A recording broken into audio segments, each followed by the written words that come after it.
ethics and moral culture. And guess what you also discover? When you start studying into what the Europeans are using to rule the world, Masonry, you'll find all of those subtitles right underneath of it. Isn't that interesting? You'll also discover them wearing Moorish fez. Wonder why? It appears that we have a lot of biases about ourselves by having biases against other people, don't we? It appears that some people are ruling us actually with our own culture and science. We just don't relate to it because we think it's something else because it got some other name.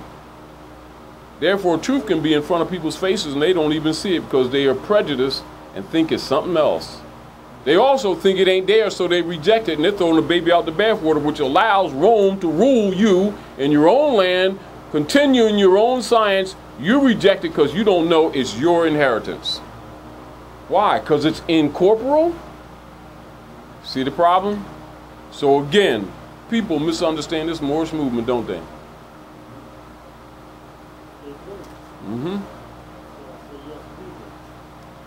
So you see why Noble Drawley also said to the Moors, get yourself a good European education? Why? It's because the European education is the education that you gave to them that belonged to you. Now you need it. Yes. Our own prejudices often block us out of a lot of things. We accuse the other side of the world with it, and actually we're practicing it. And when we really need to learn love instead of hate. When you look at this movement, it's a divine and national movement, and logically, under wardship, you can see that the people under wardship are declared incapable of receiving their inheritance, which is why they have a guardian for the infant heirs. So what is infancy? Is infancy always age? No, not necessarily so. So let's look up these words, minor and minority. And let's look at, from a sociological perspective, why these words are applied to certain people in rank in society. Minor, and look at this, an infant.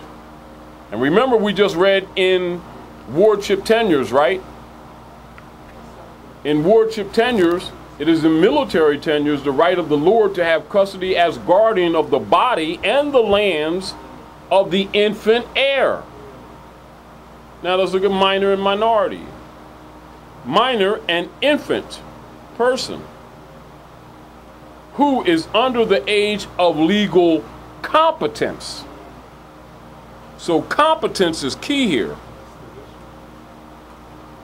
1 under 21. Minority, the state or the condition of a minor. Quote, infancy. Infancy. Ain't saying numbers, is it? It's a condition. Now, so if a person is classified as a minor and classified in minority, they're measured from the value of infancy, whether they are physically an infant or not, and 21 years of age, or 16 for she, under the category of minority, neutralizes the capacity under soakage to come out from wardship. And it interrupts the course of descendancy. Clever, isn't it?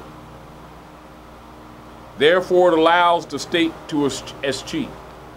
And through its cheating process, they can claim the estate. Now let's look at this. Escheat.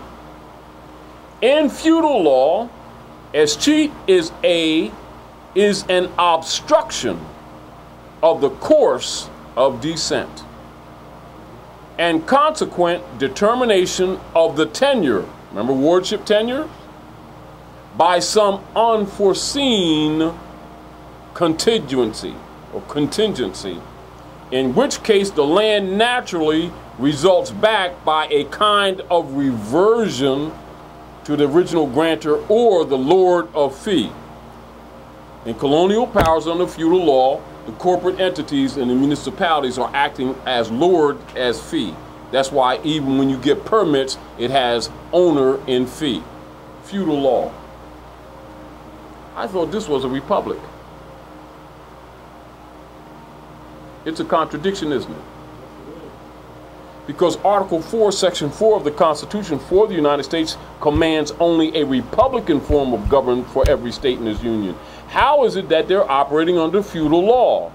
Because they broke the natural descendancy of the estate by tagging the people Negro, black, and colored, etc. Pause for a minute.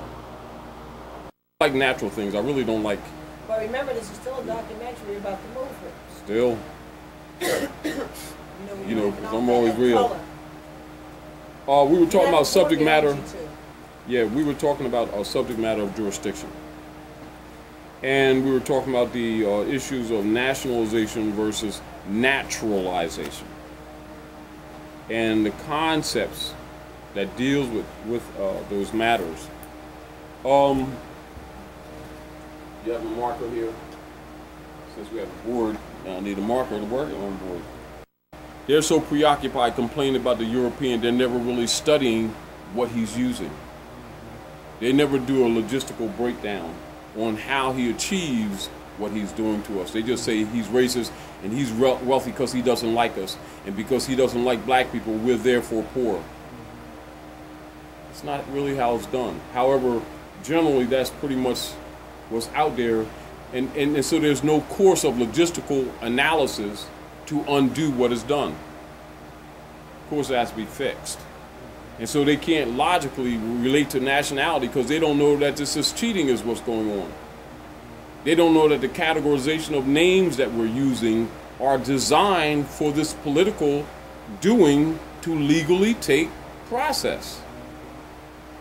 So we're denied lawful process by virtue of color of process. I mean, it's really interesting. You know, but to get people to pay attention to those things is like talking to a horse sometimes. You know what I mean?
Nationalization versus naturalization.